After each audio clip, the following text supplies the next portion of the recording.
घर्षण मात्र से अपनी भावनाओं की ईंध भेज रहा है। 4 बोतल वोडका काम मेरा रोज का ने भारत का भविष्य तबाह कर रखा है।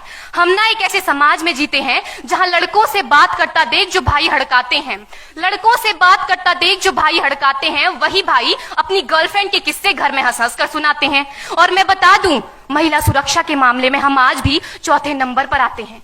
हम ना एक ऐसे समाज में जीते हैं जहां पत्थर की मूरत को लगते हैं 56 भोग और भूखे नंगे तड़पते सो जाते हैं लोग, भूखे नंगे तड़पते सो जाते हैं लोग। मजदूर को मजदूर समझिए, मजबूर नहीं। गरीब को काम दीजिए, दान नहीं। और अगर दान देने के इच्छुक हैं तो जीते जी रक्तदान दीजिए और मरने के बाद अंग दान देकर किसी मरते हुए को जीवन दान दीजिए। यही सच्ची देशभक्ति और यही सच्चा राष्ट्र प्रेम है।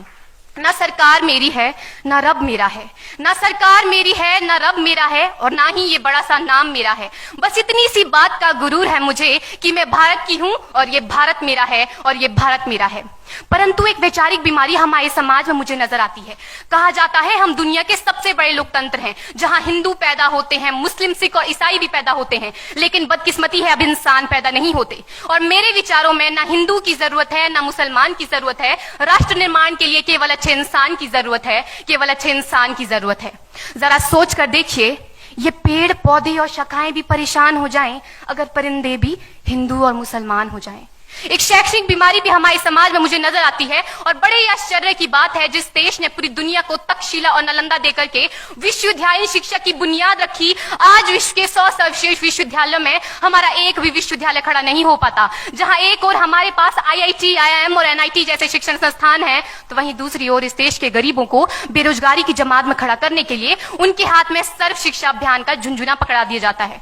और मैं बता दूं, इस शैक्षणिक बीमारी का केवल एक कारण वो ये कि हमारे देश की शिक्षा नीति केवल 2 तरह के लोगों के लिए बनती है। पहले वो जो विद्वान हैं और दूसरे वो जो धनवान हैं।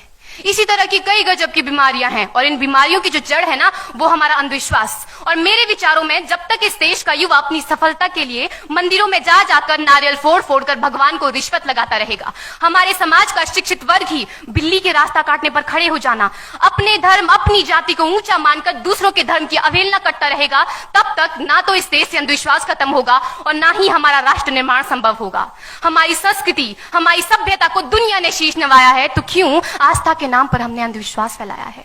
मेरे विचारों में हमारा राष्ट्र निर्माण तब संभव होगा जब इस देश में महिलाओं की पूजा नहीं, उनकी इज्जत की जाएगी। राष्ट्र निर्माण तब संभव होगा जब हम जातिगत आरक्षण नहीं बल्कि सामाजिक सशक्तिकरण पर बात करेंगे। राष्ट्र निर्माण तब संभव होगा जब स्वच्छता अभियान में केवल सरकार नहीं बल्कि सड़क पर चलने वाला हर एक नागरिक हाथ बंटाएगा, स्वच्छ भारत स्वस्थ भारत को दिल से अपनाएगा। असल मायने में हमारा राष्ट्र निर्माण तब संभव होगा जब एक गरीब बच्चा मध्याह्न भोजन के नहीं बल्कि ज्ञान अर्जन के लिए सरकारी स्कूल की चौखट पर कदम रखेगा। और हमारा राष्ट्र निर्माण तब तक संभव नहीं होगा जब तक एक नागरिक नैतिक रूप से सतीन, चारित्रिक रूप से भ्रष्ट, मानसिक रूप से दिवालिया, धार्मिक रूप से अंधा, राजनीतिक रूप से गंदा, स्वैच्छिक मान मूल्यों के आंकड़ों में जिन्न शिन्न पैपंदमयी अखंड भारत को खंड खंड करता रहेगा, तब तक हमारा राष्ट्र निर्माण संभव नहीं होगा। बड़ी बड़ी बातें नहीं, छोटी छोटी कोशिशें करनी होगी, क्योंकि ठोकर हमें पहाड़ से नहीं पत्थरों से लगा करती है। I being an Indian, I being a student, I being a symbol daughter of this motherland feel proud to be an Indian। और मैं सैल्यूट करना चाहूंगी सरहद पर दिन रात हमारी रक्षा के लिए खड़े हर उस जवान को, इस देश की पुलिस, प्रशासन और किसान को, और इस देश के हर उस व्यक्ति को जो अपना काम पूरी ईमानदारी, पूरी मेहनत और पूरी लगन से करते हैं, जिनके बिना राष्ट्र निर्माण की कल्पना करना भी असंभव सा लगता है। और आज इस मंच पर पूरी जिम्मेदारी के साथ मैं भारत की बेटी ये कहती हूं कि हमारा राष्ट्र निर्माण तब संभव होगा जब हम सभी, मैं, आप, हम सब मिलकर प्रयास करेंगे, क्योंकि हमारे देश की जिम्मेदारी नहीं है हमें आगे ले जाने की, हमारी जिम्मेदारी है अपने देश को आगे ले जाने की, अपने राष्ट्र को आगे ले जाने की, अपने वतन को आगे ले जाने की। तो अंत में मैं बस यही कहना चाहूंगी, मेरा हिंदुस्तान महान था, महान है, महान रहेगा। मेरा हिंदुस्तान महान था, महान है, महान रहेगा। होगा हौसला सबके दिलों में बुलंद तो एक दिन पाकिस्तान भी जय हिंद कहेगा। पाकिस्तान ही क्यों, सारा जहान जय हिंद कहेगा, क्योंकि सारे जहां से अच्छा हिंदुस्तान हमारा, सारे जहां से अच्छा हिंदुस्तान हमारा, हम बुलबुलें हैं इसकी, ये गुलिस्तान हमारा, ये गुलिस्तान हमारा। जय हिंद, वंदे मातरम।